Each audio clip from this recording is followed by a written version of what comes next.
Alloh taolo nima deyapti? Diqqat qilinglar. Birodarlar, siz haqingizda xohlagan gapini gapirsin. Sizning ustingizda xohlagan ishini qilaman desin. Kim aytgani bo'ladi? Alloh aytayapti.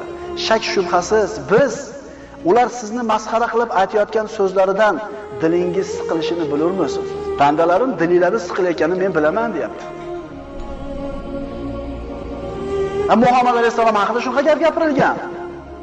Ey Muhammad alayhisalom, bularni gapirayotgan gapidan qilayotgan ishidan sizni dilingiz siqilayotganligini men bilaman, deyapti. Endi nima qiling, deyapti. Xuddi shularga o'xshab borib gap qaytaring, ularga shu o'zlariga yarasha ish qiling yoki shu fe'liga yarasha fe'l qiling dedimi? Nima deyapti? Voy parvo qilmang, deyapti. Oyat davomini o'qiymiz. Shak shubhasiz biz sizni ular masxara qilib aytayotgan so'zlarini eshitib siqilayotganligingizni bilamiz biz, deyapti. Bas siz Parvardigoringizga hamda aytish bilan u zotni